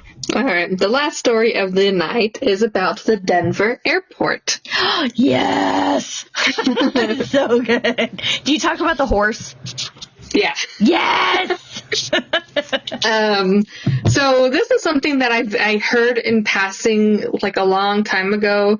I don't remember where I heard it, but whenever I saw it today when I was trying to research like what should I talk about today, I was like, oh yeah, there's a theory about the Denver airport. Apparently, it's like has something to do with the Illuminati and or reptilians and or both, or who knows? The what is it called? The Masons. Freemasons. The Freemasons. So, which I want to touch on hardcore on another episode. Okay. So, firstly, the airport has very interesting architecture, and there's really cool and interesting murals and stuff like that. So that's like one of the first things when people are like, oh, of course it's a headquarters for the Illuminati, or it's a headquarters for this, or it's a end of the world bunker for the rich and famous, or whatever, right? So there's a bunch of different reasons why people think it's that headquarters. Oh, you mean a bunker for the lizard people? Yeah. It is said that 6 stories beneath the Denver airport is a structure of sorts that is meant to house, the Illuminati and the reptiles, all the people I've been talking about, or the apocalypse people trying to be like, I am rich and I buy a spot here in this bunker. But I'm pretty sure that all of those tunnels and everything underneath actually exist, like factually exist. They do actually exist, yeah. The next aspect of this conspiracy are the rumors about who originally had the Denver airport built. The more prevalent rumors is that the New World Order had the airport built, which has ties to Nazism. And apparently, if you look at the Denver airport from above, it somewhat resembles a Nazi symbol. And I looked at the photo, and it kind of does. Oh, shit. Yeah, and I included the link. Yeah, that's what I was going to ask you, if that was one of these links, the flydenver.com links. Yeah, it's in the actual aerial paragraph. Archives. Yeah. So, of course, this is just a theory, but it doesn't help that the... I'm sorry, I just opened it. I'm so sorry. You can see it, huh? Damn! I never knew that! Well, that's creepy. Yeah. Oh, yeah. So, of course, this is just a theory, but it doesn't help that the actual creator of this airport, or like, the people who funded it, was called the New World Airport Commission, which is a very similar name. But apparently it was just a part of a short-lived campaign to increase the public interest when the airport opened. And the founder of the campaign was named Charles Ansbacher, and he was a Colorado Springs Symphony conductor, and the name was chosen in honor of Dvorak's New World Symphony, apparently. So, Who knows? Okay. Yeah. There's also the existence of this giant blue horse sculpture on the property. People call it Blucifer. It was created by Luis Jimenez, and the sculpture is blue, 32 feet tall, and has bright red glowing eyes. Many think that it's a nod to the four horsemen of the apocalypse. There's also beliefs that the sculpture is cursed. The artist died 2 years before the sculpture had finished. Apparently, a piece of the sculpture fell and hit him, like a really heavy piece, and it severed an artery in his leg. And it was his son who finished the sculpture. And people say that the eyes didn't start glowing red until after the artist died. Oh shit, I didn't know that. Now, back to the idea that it's headquarters for the Illuminati. So, this is also backed up by the fact that there is a time capsule on the property that's not supposed to be opened until 2094. So, at the south entrance of the airport is a capstone where this capsule is buried. Okay? And on the capsule, it has the stamp of the Freemasons, which has ties to the Illuminati. And this group of people, the Freemasons, they wanted to reshape society by any means necessary. This, combined with the fact that it cost a ton more money than originally projected, and it took much, much longer than originally expected, makes people think that it really is a headquarters for the Illuminati. And apparently, the first 5 buildings that were built for the Denver airport were built incorrectly. So instead of demolishing the buildings and starting over, they simply buried the buildings, because that's, not an extra ton of work, right? Or did they want buildings underground, and that was their excuse for having them underground? Exactly, yeah. Yeah. So after those buildings were buried, more buildings were built on top of it, apparently in the proper way. On top of this, there are gargoyles that watch over the baggage claim of the airport, and I guess they talk to people. Like, literally, they're speakers, I'm assuming, because sometimes people claim to hear the gargoyles say, "Welcome to the Illuminati headquarters," or some shit like that, The Illuminati headquarters. Surely they would not put that over a speaker. Well, the thing is, maybe they do, because you know how they say the most effective lie is telling the truth in such a way that people think it's a lie? Yeah, they're fucking with our heads. Yeah. Also, there's a lot of interesting pieces of art throughout the Denver airport, and that's more than just like that giant blue sculpture of a horse and those gargoyles. There's paintings and murals that are said to indicate the end of the world. According to Denver's official tourism website, some of these eerie works of art include 2 murals by artist Leo Tanguma. So the first one is called The Children of the World Dream of Peace. And the other one is In Peace and Harmony with Nature, which some believe contain alleged New World Order imagery as proof that the airport is somehow linked to the fascist secret society. And I also included 2 links to those pictures. They're freaking crazy. The imagery and the meaning behind them is crazy. The supposed meanings behind them. Yeah. So I've never been to the Denver airport, and I kind of really want to go now because I'm like, what?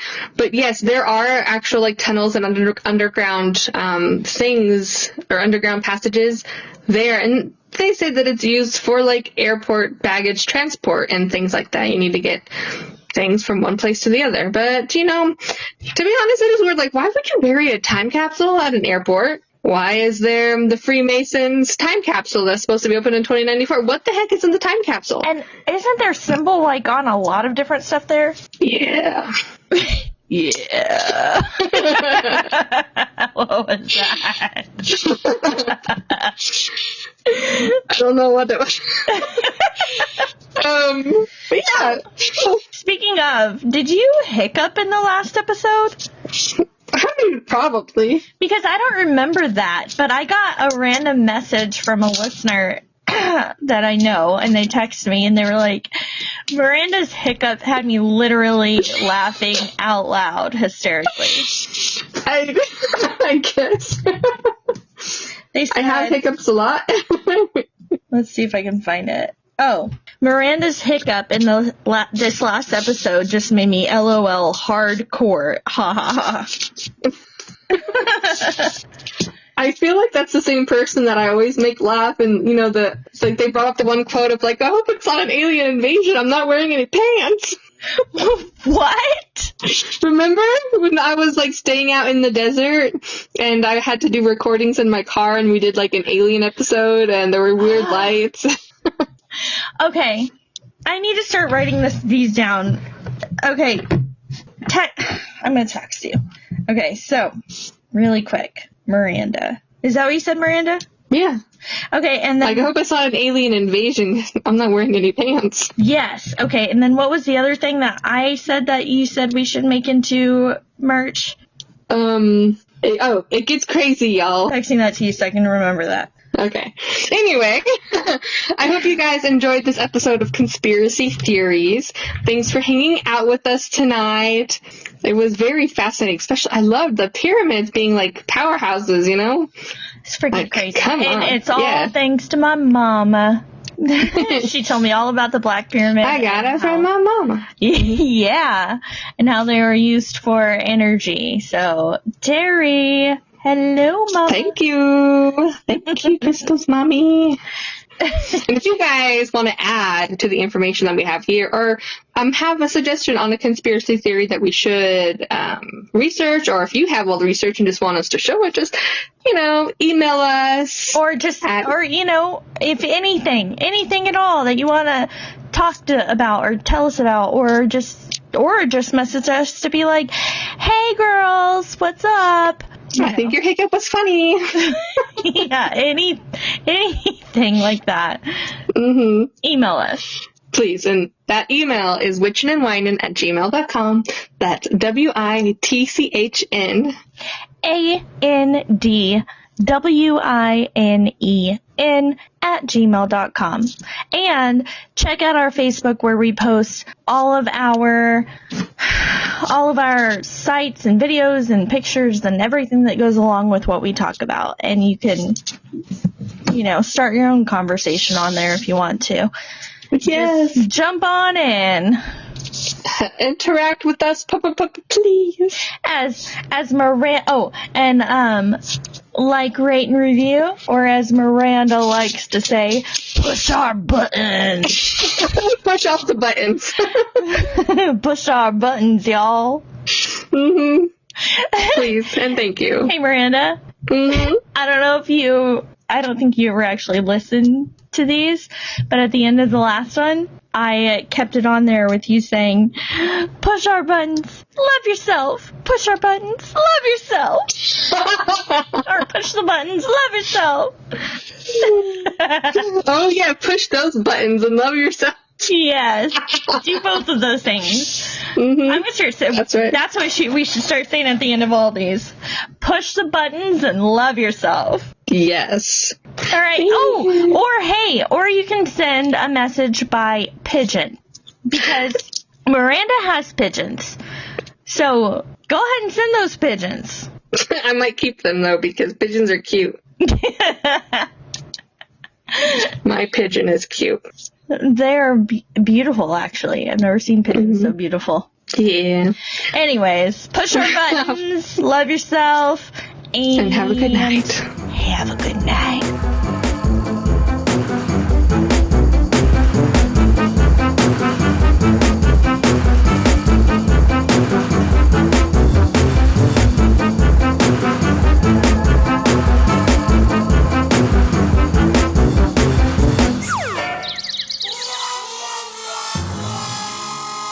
Conspiracies are whack, yo.